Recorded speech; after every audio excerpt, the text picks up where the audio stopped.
Hey, I'm John Greaves III. Welcome to the USPC YouTube channel. Today we have our very special guest, Johnny Layne, who's USPC President, and we're going to be talking about something that was really special that I had a chance to be a part of, and that was the America's Championship. That was an exciting meet, Johnny. That was the first time that I've been at a two-platform meet for the USPC. Man, I'm so glad that you guys let me be a part of it. How did you like the Americas? Oh, we had a blast. It was our biggest America's Championship that we've had in our short 4 years that we've been around, and tons of support, a lot of great feedback, and a lot of excitement. Some amazing lifts, and Oh yeah. it really something to bring everybody together. I cover a pretty big area myself running meets, but this kind of brought the Indiana, the Ohio, the Michigan side of it. That these Heck, you had lifters somebody I don't come get from to see. Mexico. You Yeah, had somebody and travel from they're from Mexico. Mexico. And then you had the guy, he's from Bulgaria, but he's here in the US. But I know he's from Bulgaria because his mom was watching from Bulgaria. He had an uncle watching from the UK on the live stream. So I was like, this is amazing. You know, you've got so many people from so many places all coming together to compete. And some of them actually qualified to go compete in Mexico. So that was really, really a big deal. I think you had, I want to say like 130 lifters, something like that. Does that sound right? Right at 100 is what we finished out with. There's about 130 that signed up, but people drop off due to Okay, injuries and stuff like that. But yeah, got you. it was 100, two platform, 100 lifters. That was a lot. And then, the meet really moved pretty quickly to the point where actually you had to slow it down because you have to give lifters enough rest. And so we got to the point where lifters weren't, and some of the flights weren't going to get enough rest. And so I know that you guys ended up saying, hey, we're going to wait to like start the deadlift simultaneously on both platforms, for example. So that was like an interesting procedural thing that also takes into account the fact that, like I said, you want the lifters, the spotters, the loaders, everybody needs to be able to rest enough so that you continue to give the athletes a good experience, which I really thought was cool.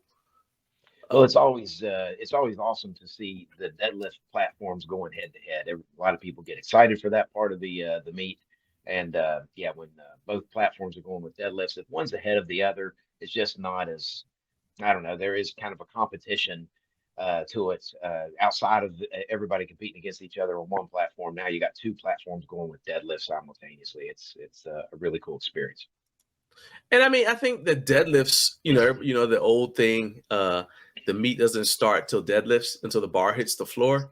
But Right. I think a big part of that is because deadlifts is a lift that people understand. You know, the squat and the bench press all have very technical components, but the deadlift is something that just about anybody, I mean, yeah, there's still some technical aspects of it in terms of the rules of powerlifting versus what you might see in CrossFit or strongman, but everybody can understand, hey, that's heavy and you pick it up, so I think that that's something that's very easy for the crowd to get into. Plus, I think the lifters feed off of it because everybody they're like, okay, I know that this is, I know what you're doing. I didn't quite understand that the bench thing, even though people, everybody that starts training typically starts out with some version of the bench press. But with powerlifting rules, it's kind of hard to understand. And then the squat, you're like, okay, well, was that good or this? Everybody understands, hey, he's picking up something heavy. Also, you get to see the strain on the face, so which you can't really see in the bench press. You can see like the arms trying to lock out. But with the deadlift, it's like everything is right there. The crowd gets hyped up, and so then the lifters feed off of that. So then they start like, you see people's like their hamstrings start to shake and all that when they're trying to lock out a heavy. It's just like one of the most fun part. That's usually where I lose my voice when I'm live streaming. When we get to deadlifts, that's where I lose I just have it in my head. I won't have a voice after deadlifts, so that's how I know the meet was successful. um, Well, Go ahead. go with that, yeah, without a doubt. And that part of the meet too is I always tell the team. I said this is basically the finish line. The runners when they're running a race as they get close to the finish line, they kind of sprint a little bit um, and put everything they've got in that last little push. That's kind of what the deadlift is the finish line. And you'll see that the meet kind of speeds up at that point. Obviously, there's not racks to adjust or anything. We're just loading the bar and they're picking it up and put it down. But it is a faster pace than the other two lifts, so it really kind of brings everything. It's great to finish on deadlifts.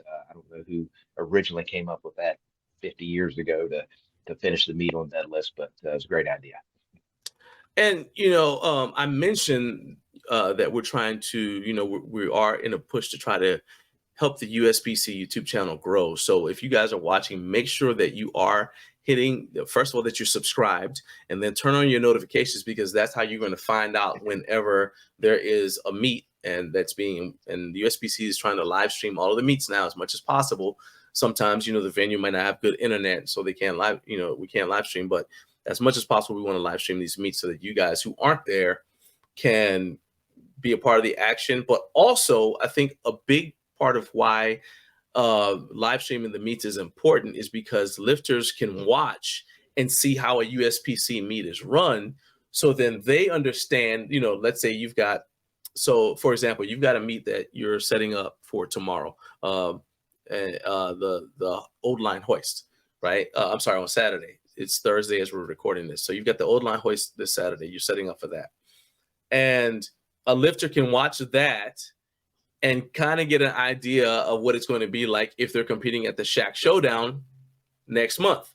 So that's another reason why I think it's important for lifters, especially if this is your first time, competing in the USPC.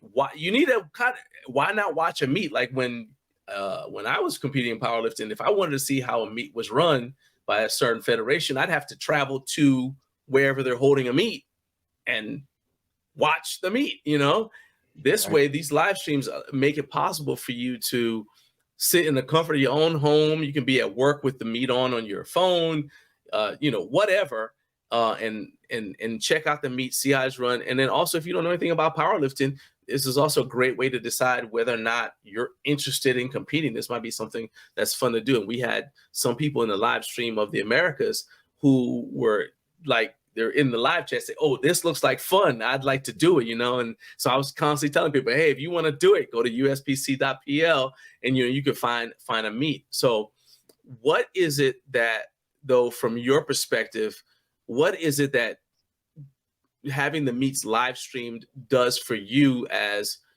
someone who's setting up meets, someone who's running the meets, and as the USPC president, like how does having the meet streamed, how does that help the federation in general as a whole? Well, what you brought up is a great point that new lifters checking it out, but all lifters in general, a lot of lifters are very curious about the monolift. A lot of federations are doing their squats out of a combo rack, and for those not familiar with that, it's just an adjustable squat rack. But they still have to walk the squat back. In our federation, we use monolifts, and gives the lifters a chance to see that piece of equipment, how it operates, and just how the squat flows. It also gives them a chance to see the commands. So even experienced lifters who maybe are not familiar with not having a start command on the bench press now get to watch the bench press. And lifters who just go once they're ready, they get the press command when the bar becomes motionless on their chest, and then the rack command. So some benefits there, and plus two, just moving powerlifting into the 21st century, trying to stream as much as possible, because not just the big meets are important, excuse me, but family, friends, coworkers, training partners who can't attend the meet, they love to see their buddies, their family members, or what have you, competing, and this gives them a chance to do so. Even for most every meet that we have, and we try to stream every meet that the federation runs. So again, every meet has a lot of value. We're going to bring in the big dogs like you on the big meets, of course, but we'll do my amateur style of live streaming at regular I meets. told you, we're gonna talk offline a little bit, because I have some ideas for making it possible for me to get out to more, even like the first two meets I did for you were just one platform meets. One was in North Carolina, one was in Virginia. So there are things that I can do that I'm willing to do, because I do, as I've told you offline, I believe in what your federation is doing. And then, to be honest with you, you don't know this, but I was talking to Arlen, we were on Instagram, and and we were just talking about how much she likes, how much she loves the USPC. How she's like, this federation is so supportive, and Arlen is one of the powerlifters. And I was just telling her like how much she inspired people. And she's like, well, it's such an open and inclusive place. So, to me, it's like there's a certain negative stigma about powerlifting, that it's full of drama and strife and conflict.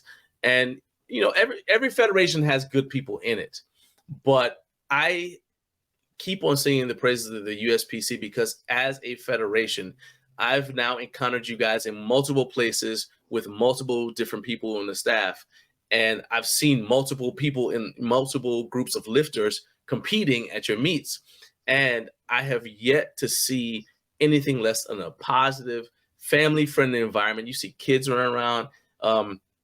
I got John Black coming on my show on my channel tomorrow morning, and one of the things I'm going to talk about is the fact that his little son, he's a toddler, you guys have an area set aside for families to come up and take pictures and video. And if you want to bring your kid up there to cheer daddy or mommy on, as long as they stay out of the way and stay safe, you let them do that. I'm like, this is like, nobody wants drama. We want to just have fun. And I'm like, it's always such an inviting environment. So that's also what I want people to be able to see when they watch it. I want them to have this, what they call the FOMO, the fear of missing out. I want you to feel like, man, I missed out. Man, I should have been there. You know what I'm saying? Like that. Absolutely. Yeah. And we put that in our rule book that the atmosphere is family friendly. We don't play. We block out the language and music. As much, not saying that certain things don't slip through and lifters don't make mistakes, but that is part of the policy. I'm a grandfather, I have 7 grandkids, so well, 7's on its way, and Yes. my grandson came with us for a couple of years while he was living with us, and was at meets. So yeah, I'm very family oriented. That we've got to make the atmosphere, and I tell the staff and the lifters, as we've got children and we've got grandparents and everything in between in the audience. So we've got to be respectful of everybody that's around. So we don't blow them out with a bunch of bad music or bad language, and you'll never see the staff scream at anybody, cuss at anybody. That's just not the way we handle things. Yep, 100%. And I've seen this in other federations as well too. But again, this just kind of, it's like, you're stacking bricks. It's like, just, so this is a positive thing. This is a positive thing. You just keep stacking them up. So I was seeing like, there are some of the people who are coaches willing to step in to be, to help out with back spotting in certain cases, right? Because again, it's like, hey, lifter safety is important. And in certain cases, there's a lot of weight on the platform. And so it's like, hey, we want to get more back spotters. So some federations are like they take it as an ego thing. Like, no, we're just going to stick with the spotters we have. And I love the fact that USPC is like, oh, no, this is a lot of weight. Hey, can you come over here and help out? And conversely, these people are also USPC members who are in the audience and who are coaching and handling. And they're like, heck yeah, they're not expecting money. They're just like, hey, it's for the good of the lifter. And they stepped. I saw it happen a couple of times. I was like, this is what you need more of, to go back to when powerlifting was, again, fun. It's a family thing. It's, nobody's going to I mean, you have a pro series, but nobody's going to the NFL here. We're essentially all just coming out on a weekend to have fun and test ourselves and try to improve on our last performance on the platform. So I really like that. Couple of things I want to touch on that I saw, and I was like, you know what, this is, it's not, these aren't negatives, but they're like, I guess it would be like teaching tools. And we talked about a couple of them, but I saw one of them was someone was getting called for not locking out his deadlift. And I saw he wasn't locking out his deadlift, but then I happened to see him later. He's walking past me and he stopped to talk to somebody. And I said, wait a minute, he's not standing up straight now. He doesn't have any weight in his hands. I said, oh, wait a minute. I wonder if he told the judges that. So I called him over and I said, hey man, what did what did they get you on for lockout? He said, I mean, for that last deadlift, he said, not locking out. And I said, what about the time before? He said, yeah, not locking out. I said, I said, well, no offense, but you're not standing up straight now. So, did you tell them that this is actually fully locked out for you? Did you show them when you got up on the platform? And he's like, oh, no, that's a good idea. And I think that that's something that a lot of lifters, especially newer lifters, and he was there without a handler or a coach. Oh.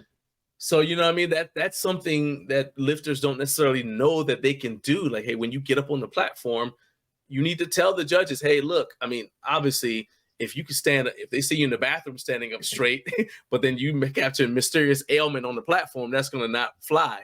But you know what I'm saying? It's like, there's accommodations because, again, to bring up Arlen, she's a para lifter, and there are accommodations for her capabilities, right? So talk a little bit about things like that, like the USPC policy, as far as, lockout and that kind of thing, especially when someone has a physical limitation. Yeah, we give allowances for that kind of thing. Probably could be covered more in the lifter briefing.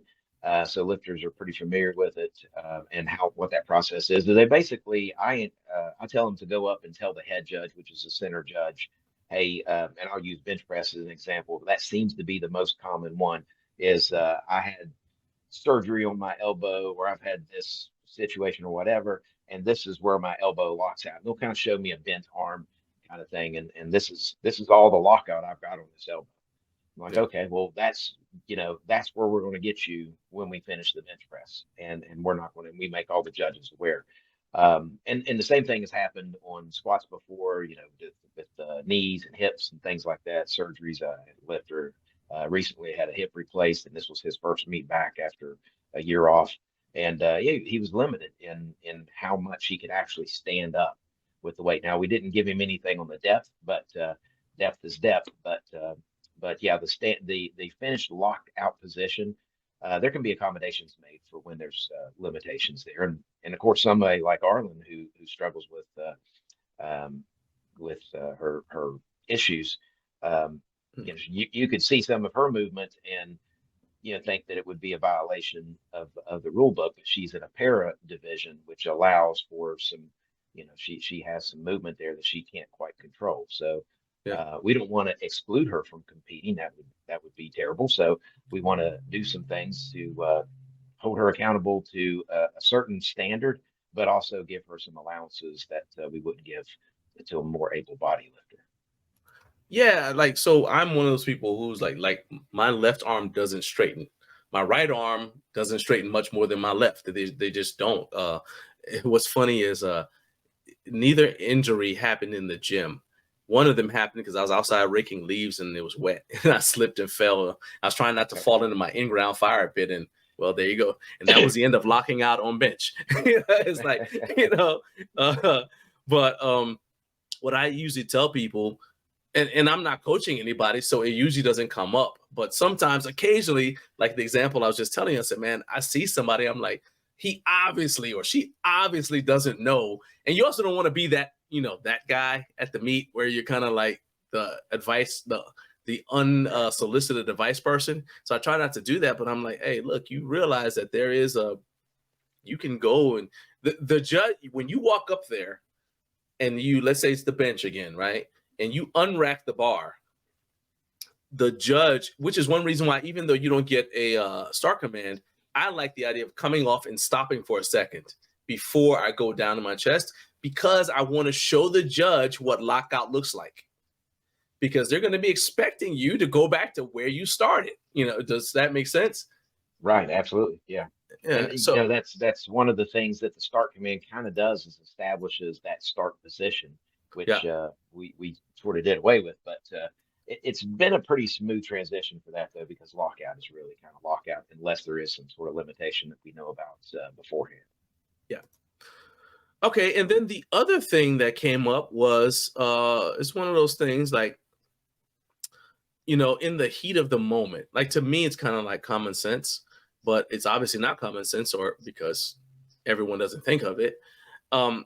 It's, we don't have, Beats by Dre, and, we have good technical equipment, but you know, sometimes microphones are tough to hear or whatever. And so lifters are in the back with their headphones on. And I get you want to go into your own little private world, you know, to get ready, get in the right zone to go on the platform.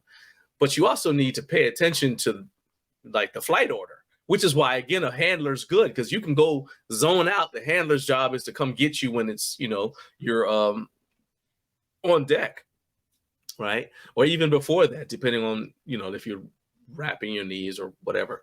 But I saw a couple of times where lifters didn't realize that they were up because they didn't hear their name called, you know, and people are like, hey, aren't you supposed to go up there? So talk about, you know, just, I mean, I would assume that's something that's also covered in the rules briefing, but is there anything else you can do to like just let people know, hey, you know, without kind of like being a parent to adults, like, hey, by the way, you need to pay attention or else, you know, or we'll time you out.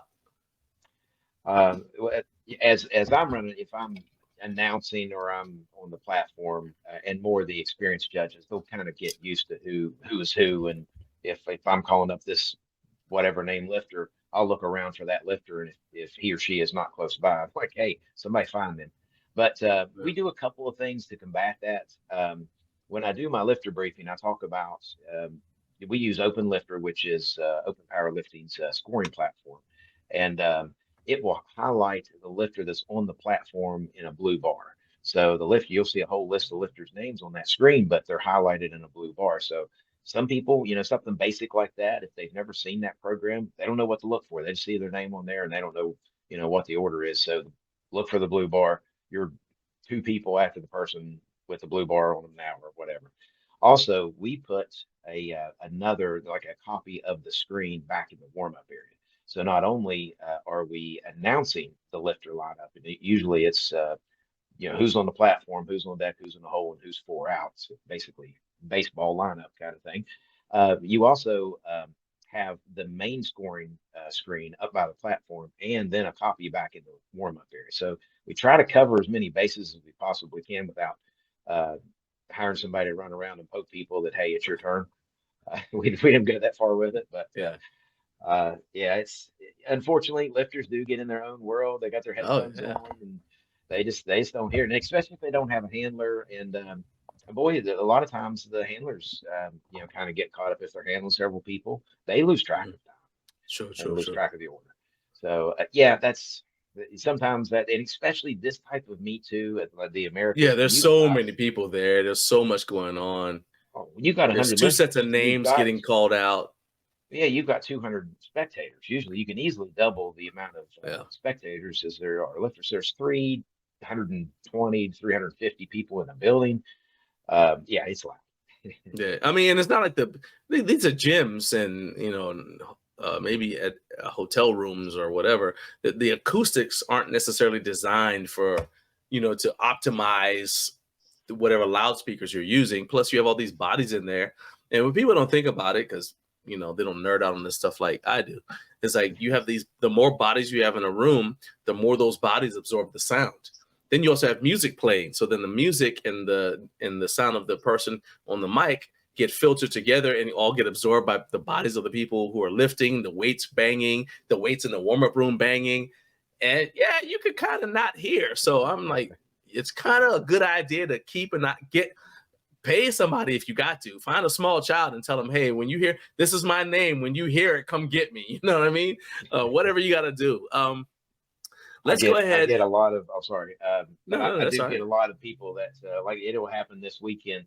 I'll go all throughout the day where somebody will ask me to turn up the music.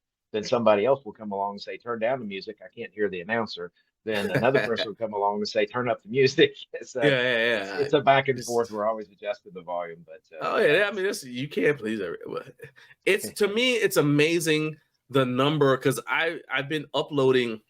So this is something I was going to touch on later, but as people, if you guys are tagging at uspc.pl on Instagram with your meet videos, and we want you to do that, some of those we're going to select some of those and put them on the USPC YouTube channel as a shorts video, because really the USPC is about you guys. So we want to feature you and showcase you and your accomplishments in as many places as possible, because you deserve your acknowledgement for your accomplishments, right? But so as part of that, I've been seeing comments from people as they comment on videos, as they post stuff on Instagram and comment there. And sometimes people even tagging me, and and then we're talking to DMs or whatever. And it's overwhelming how much of a positive response I'm seeing to the America's Championship. And you were telling me that you're already setting up for the qualifiers for next year's Americas. Is that correct? That is correct. Yeah, we've got we're planning on repeating the same qualifiers we had. Really not much change, some date changes and stuff, but that's already on the website. So the 2024 Americas page has now been replaced with the 2025 Americas, and the countdown kind of starts on November 1st is our qualifying period, and we take it to the end of September. We're shooting for an Americas in October, maybe the first weekend of November. We're going to finalize that date and the location. I think I know where we're going to do it at, but haven't announced that yet. So there's a few more T's to cross and I's to dot, but it's already out there, and those meets are already open for registration. Some of our bigger meets, Odin's Fury down at Flex Gym in Virginia Beach. I'm in Frederick, Maryland this weekend, and we do a very big Mid-Atlantic Regional Championship here in March. That actually is the first one on the calendar for the qualification schedule. But there'll be lots of them. We'll be in Michigan and back in Indiana, Tennessee, all over. Okay. So I'm over here writing down. Okay, he said Maryland. All right, I can stay at my uncle's house. That's good. My aunt's a good cook. Excellent. I'll be up there for that. I'd love to. I'd love to get down in Georgia sometime. We did a meet. We got room. Huck did a meet down there years ago, in 21, I believe. It's the only one we've done in Georgia. I just don't have anybody down there is the problem. Oh, I got you. Well, I mean, so you're doing the Cleveland, Tennessee one, which is, it's close enough that you can get a lot of lifters from Georgia. Because I mean, even the one that you guys did in Nashville, I think it was in Nashville. Mm-hmm. Yeah, even that one, that's close enough that people will travel for it. I mean, I've seen lifters travel from way far. I mean, well, hey, at the Americas, there again, a guy came from Mexico. I didn't realize he's from Mexico. I heard him speaking Spanish, and I understood what he said. I was like, and I ended up talking to his dad. He's, oh yeah, we came up from Mexico for this. I was like, oh, that's cool. So, so 3 hours is nothing. Is what I'm getting at. I think get the a Cleveland decent one amount be of good. people though that wants, I'll get somebody that messages me, and I hear from people in the Atlanta area, and I want to do a meeting. I'll give them, we got this meet in Tennessee. It's like, well, yeah, I want to do something in Atlanta. So okay. So here's the thing. This is the thing that works against you, right? So the Atlanta area expands every year. Okay. Oh.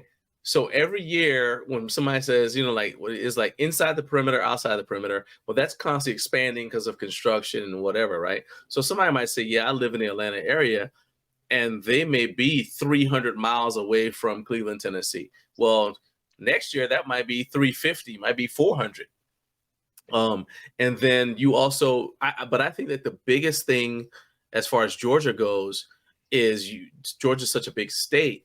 You've got people in like middle Georgia and South Georgia who would find it tough to get all the way up to Cleveland. And they'd be more likely to want to go to somewhere in Alabama or compete somewhere in Florida, in North Florida, if there's such a thing, to compete, just because of the like from where I live, which is maybe 45 minutes north of Atlanta itself. It's 6 hours if I wanted to go to somewhere like Blakely or Albany, Georgia. So, I didn't even leave the state. It's 6 hours. You know what I mean? So it's so that's the biggest challenge, is that the state is so big. It's almost like Texas. Texas is bigger, but it's that same idea. Like you say, well, I have a meet in Texas. You're like, Yeah. Yeah. That doesn't mean We it's run close to me. Yeah. we run to that in California. We do a lot in Yeah. Northern California. We have done some in Southern California, and there's like 8 or 9 hours difference between the two venues in the same Yeah. state. Which And I unlike live in West Texas, Virginia, we don't have that problem. It's well, and 30 then minutes from unlike one end of the Texas, state to the other. Texas, the speed limit is like 100. Like literally, it's 100 miles an hour. Here in Georgia, it's not that. I promise you. You feel free to go 100, but you won't always be successful if you do that. So I don't recommend it.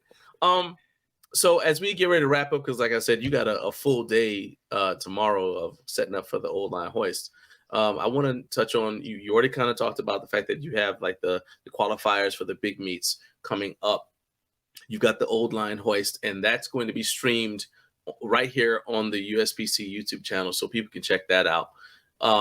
But then also we've got the Shack Showdown that's next month that I'm going to be there. I'll be doing both days. I'll be live streaming for the USPC on the amateur day on Saturday and on the pro day. What are some other? I think the Shack Showdown is closed, but what's the next meet, USPC meet, that someone could qualify for? Would it be something in December? I know you've got a couple in December. Yeah, we've got some real good meets in Well, not December. qualify, but sign up for it rather. Oh, yeah, yeah, lots of opportunities. Well, we've got in Richmond, Virginia, there's the X Factor, which is a 2-day meet, and that's like I say, an X Factor athletic performance in Richmond, Virginia. There is the Texas Power Bar Open, sponsored by Texas Power Bars in Troy, Michigan. That is the second weekend in November. And I'm sorry, I can't remember dates. I remember weekends. I live in weekends. Yeah. I It's got two you. weekends away, 3 weekends away. Yeah, I got But you. No, yeah, that's there's fine still because we've got the thing going across, and we've got the link in the description to go to uspc.pl to actually find a meet. I just knew that that the USPC had meets in December. So if somebody wants to get a meet, in like for before the end of the year, you know, what did we used to call it? Like when you're doing a meet just to kind of see where you are, so that you're trying to, but you actually have your eyes on another meet down the road. Be like, well, I just kind of need to kind of establish a total. That's what you establish a total. I want to establish a total so I can figure out where I am. You can even do that before the end of the year. Yeah. Tune up meet. Yeah, before the end of the year. Okay. Is there anything? I know you had some sponsors that you wanted to shout out that were part of making the Americas possible. Let's go ahead and shout them out, and then also. Do you have any sponsors for tomorrow? I keep saying tomorrow. This is Thursday. The meet is on Saturday. I'm eager. But do you have any sponsors for the old line hoist that you want to shout out, or anything else that you want to talk about? Absolutely. The Americas, we just have a great team of sponsors that have been with me. Many of them have been with me from the very beginning. Octane Energy Drink, dbgear.net. DB makes the leather belts, lifting belts, custom. I mean, he makes such a great product, and he's been a great supporter. Bench Blocks has been with me for years. We'll give away a couple bench blocks this weekend as well to our best lifters. And then at Americas, we had Flex Meals who fed the staff. They sold food to a lot of lifters and spectators there. It's just really been an outpouring of support, and I can't leave out Rob Farrell, FA Customs, has been a huge supporter. Our bench bar is the best bench bar on the market. It's what Jimmy Cobb has set the world record with. Not that bar in particular, but that style of bar, and that's what we use at all of our meets, and that's because of Rob Farrell of FA Customs. So, yeah, what a great team. I couldn't do any of this without them. They have really helped to propel us so much. Awesome, man. So I appreciate you taking the time to jump in and talk to me for a few minutes. I know you've had a busy day. You just got off the road and you got a full day of putting together. Like, and here's another thing. I want to say this too. People don't realize how far the staff travels to make these meets possible. So I had I promised myself I wouldn't go on like a rant about Kentucky traffic again. So I'm just gonna say I had what is normally an 8-hour drive, but there were members of the staff judges who had 10-hour drives or longer than that. And they're all there again. They were completely enthusiastic and helpful. I watched them interacting. I saw them interacting with the lifters willingly and very volunteering their time. Also, I saw referees. So sometimes, the lifter's supposed to come up to you if you get red lighted. You're supposed to go to the judge and say, "Hey, what did you red light me for?" So you can see if it's something you can correct. A lot of times lifters forget to do that. I saw referees stopping lifters like, "Hey, I'm just going to tell you, this is all you did. Just correct that one thing and you're good." I saw it happen. These are all little things that nobody ever shouts out, or, like spotters and loaders, nobody ever gives them a shout out. And I try to shout them out as much as I can because I know how to, that's a very tough job. So I got to commend the USPC staff, everyone involved with the meet. I love the venue for the Americas. I think it was great. So my staff, not to continue on, but to kind of piggyback off what you were just saying there, and give a shout out to my VP, Star, Dr. Angelia, Star, and my judges chairman, Jason McCoy. They stayed late. We were there till about 11 o'clock loading up Saturday nights because we had to bring a lot of equipment and pack it onto that trailer, and all the spotter loaders had to go. They were there, and they had probably the longest trip of any of the judges. I think they were the 10+ hour ones. So, yeah. Of course, Cody made a lot of trips. He said he had to go back and forth to pick up stuff. He was 2, 3 in the morning when I think he was done. So a very dedicated staff that just loves the sport, loves the USPC, wants to see it grow, and wants to see lifters be the best they can be. And I mean, I think that there's a thing about that. Actually, I hadn't even planned on talking about this, but part of the reason for that is in the USPC, I've noticed that the referees also compete, so they know how it feels to be in a meet and you want the best consistent judging, right? And so when it's their turn to be the referee on the platform, they remember that. And I think that kind of helps is part of the reason why they tend to go above and beyond. Like I mentioned, Arlen, she's a referee. Multiple people that we could be naming people all day, but they competed but they're also referees. And so it's kind of like, I'm going to do for you what I know you're going to do for me, because it's, it's kind of like taking care of each other. It's like a family. Again, it goes back to that family atmosphere. So, absolutely. All right. So if you guys have any questions that we're going to try to do this a little bit more often with Johnny, but if you guys have any questions about the USPC or about any meets or anything like that I didn't cover, then do me a favor. And what I want you to do is drop your comments in the comments for this video. Put your comments, and then what we'll do is Johnny will check those out, and we'll either answer them in a YouTube short. Maybe we'll get him doing one of his walks where he's talking to the camera to answer your question.